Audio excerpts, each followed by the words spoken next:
નમસ્કાર મિત્રો, આપનું સ્વાગત છે આજના નવા બ્લોગની અંદર અને આપણે જઈ રહ્યા છીએ અત્યારે બેટ દ્વારકાના સફરે. આ વિડીયોની અંદર હું તમને બેટ દ્વારકાના દર્શન કરાવવાનો છું, સાથે સોનાની નગરીના તમને વ્યૂ બતાવવાનો છું અને સાથે ઇતિહાસ તમને આજે જણાવવાનો છું.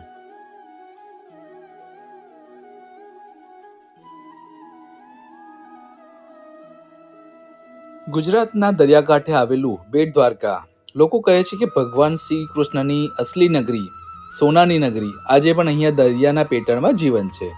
પણ શું એ સાચું છે? શું ખરેખર હજારો વર્ષ પહેલા અહીંયા સોનાનો મહેલ હતો? આજે આપણે આ રહસ્યમય પડદા ઉઠાવીશું.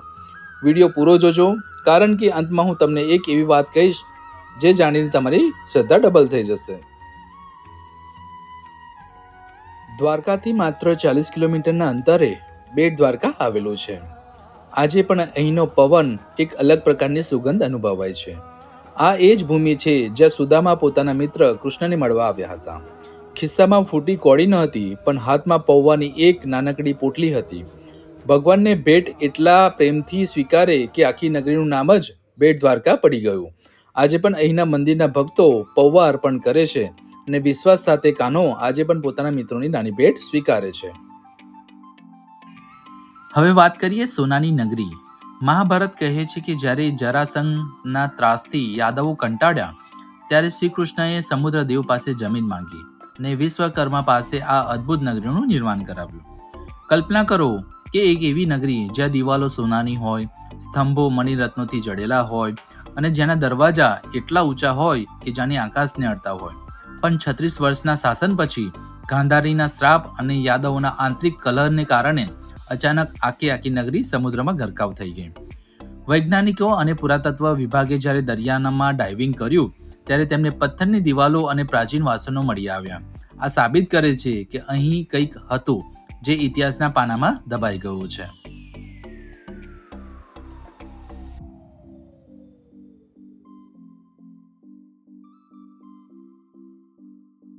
તો મિત્રો, કૃષ્ણના પૂરા જીવન ચરિત્રની અહીંયા પ્રતિમાઓ અહીંયા સ્થાપિત કરવામાં આવી છે.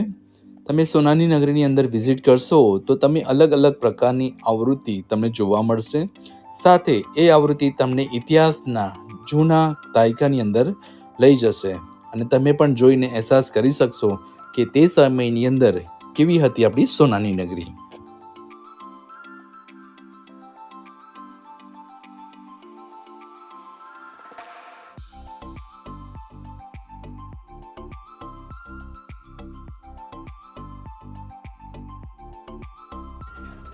તો મિત્રો, જ્યારે પણ તમે બેટ દ્વારકા આવો છો તો સોનાની નગરી વિઝિટ કરવાનું ભૂલશો નહીં. તમે અહીંયા આવશો તો તમને પૂરા ઇતિહાસની તમને એક ઝલક જોવા મળશે. અહીંયા ઘણી બધી પ્રતિમાઓ તમને એમને વાંચશો તો તમે ખુદ જાણી શકશો દ્વારકા નગરીનો ઇતિહાસ.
તો ગાઈસ આ છે સોનાની નગરી દ્વારિકા.